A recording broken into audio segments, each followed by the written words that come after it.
نحمدہ و نصلی علی رسول الکریم اما بعد اعوذ باللہ من الشیطان الرجیم بسم اللہ الرحمن الرحیم انا نحن نزلنا علیک القرآن تنزیلا فاصبر لحکم ربک ولا تطع منهم اسما او کفورا واذکر اسم ربک بکرۃ واصیلا ومن اللیل فاسجد له وسبحه لیلا طویلا ان هؤلاء يحبون العاجلة ويذرون وراءهم يوما ثقيلا نحن خلقناهم وشددنا أسرهم وإذا شئنا بدلنا أمثالهم تبديلا إن هذه تذكرة فمن شاء اتخذ إلى ربه سبيلا وما تشاءون إلا أن يشاء الله إن الله كان عليما حكيما يدخل من يشاء في رحمته والظالمين أعد لهم عذابا أليما۔ ابھی آپ نے سورہ دہر کی آیت 23 سے 31 کی تلاوت سماعت فرمائی۔ پیش ہے ان آیتوں کا ترجمہ اور تفسیر ابن کثیر سے۔ انا نحن نزلنا علیک القرآن تنزیلا، آیت 23۔ فاصبر لحکم ربک ولا تطع منهم اسما او کفورا، آیت 24۔ واذکر اسم ربک بکرۃ واصیلا، آیت 25۔ ومن اللیل فاسجد له وسبحه لیلا طویلا، آیت 26۔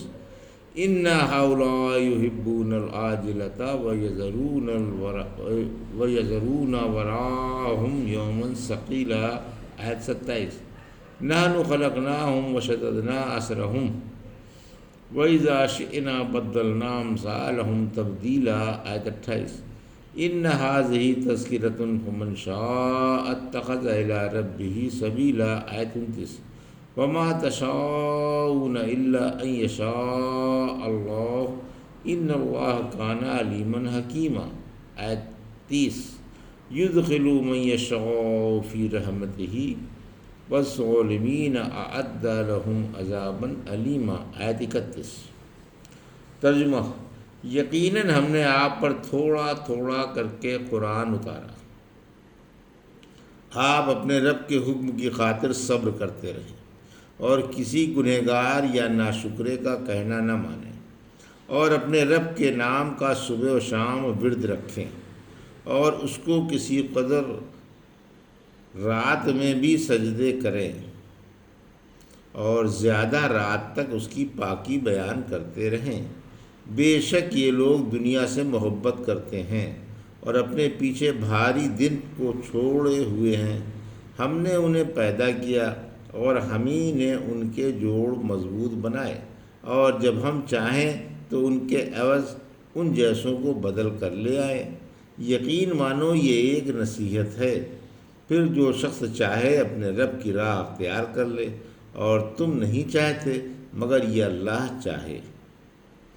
بے شک اللہ بڑے علم و حکمت والا ہے، وہ جسے چاہے اپنی رحمت میں داخل فرما لے، اور اللہ نے ظالموں ہی کے لیے دردناک عذاب تیار کر رکھا ہے۔ یہ تھا ترجمہ سورہ دہر کی آیت 23 سے 31 کا۔ تفسیر: آیت 23۔ قرآن ایک بیش بہا نعمت ہے۔ اللہ نے اپنے نبی صلی اللہ علیہ وسلم کو اپنا خاص احسان یاد دلا دیا ہے کہ ہم نے آپ پر تھوڑا تھوڑا کر کے قرآن اتارا۔ آیت 24۔ صبر و ثابت قدمی: جیسے ہم نے قرآن اتار کر آپ کو معزز بنایا، اسی طرح آپ رب کی تقدیر پر ثابت قدم رہیں۔ آپ رب کی حسن تدبیر سے تمام مخلوق کے سردار بننے والے ہیں۔ اگر آپ کو اس عظیم قرآن کے احکام پر عمل کرنے سے کافر یا منافق روکنا چاہیں تو ان کی بات ٹھکرا دیں، بلکہ انہیں اللہ کی وحی پہنچا دیں اور بلا دھڑک سمجھاتے رہیں، اور اللہ پر بھروسہ رکھیں۔ وہ آپ کو لوگوں کی ایذا سے محفوظ رکھے گا۔ آیت 25، تہجد و پنجگانہ نمازیں، یعنی صبح کی نماز اور ظہر و عصر مغرب کی نماز رب کی رضامندی کے لیے پڑھا کیجیے۔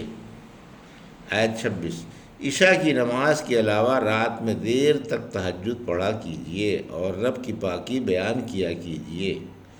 سورہ اسراء کی آیت 79 میں فرمایا، رات کو تہجد پڑھا کرو جو تمہاری نفل نماز ہوگی، تمہارا رب تم کو جلدی ہی مقام محمود میں بھیجنے والا ہے۔ سورہ مزمل کی آیت 1 میں فرمایا، ایک کمبل اوڑھنے والے تھوڑی سی رات کے علاوہ رات میں اٹھ آدھی رات یا آدھی سے کم و بیش رات میں قرآن ٹھہر ٹھہر کر پڑھ۔ آیت 27، دنیا داروں کی مذمت، کافروں اور دنیا داروں کی مذمت ہے جو دنیا کے کتے ہیں اور دنیا پر ٹوٹے پڑتے ہیں لیکن آخرت سے بے خبر ہیں، حالانکہ قیامت کا دن بڑا بھاری اور انتہائی نازک ہوگا۔ اس فنا ہو جانے والی دنیا میں پھنس کر آخرت کو بھول جانا سمجھ والوں کا کام نہیں۔ آیت 28، موجودہ زندگی بعد الموت کی دلیل ہے۔ ہم ہی انسان کے خالق ہیں اور ہم ہی نے اس کی پیدائش مکمل کی، پھر جب ہم چاہیں گے قیامت کے دن دوبارہ زندہ کر کے اٹھا لیں گے۔ یہاں بھی آغاز پیدائش سے دوبارہ زندہ کرنے پر استدلال فرمایا، یا ہم تمہیں فنا کر کے تمہاری جگہ ایک نئی مخلوق پیدا کرنے پر قادر ہیں۔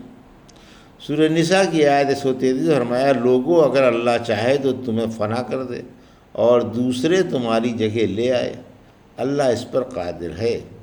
سورہ فرقان کی آیت 16 سے 18 میں فرمایا، اگر وہ چاہے تو تمہیں فنا کر کے نئی مخلوق لے آئے، یہ بات اللہ کے لیے کوئی دشوار نہیں۔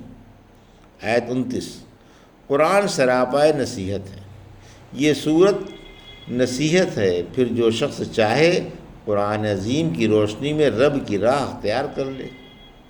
سورہ نساء کی آیت 39 میں فرمایا، کیا حرج تھا اگر یہ اللہ کو اور قیامت کو مان لیتے اور اللہ کی راہ میں مال صرف کرتے۔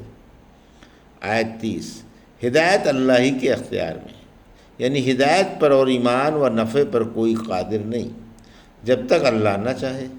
یقین مانو اللہ اسے خوب جانتا ہے جو ہدایت کا مستحق ہے، اس کے لیے ہدایت کی راہیں آسان فراہم فرما دیتا ہے، اور جو ہدایت کا مستحق نہیں اسے ہدایت کی راہ سے ہٹا دیتا ہے۔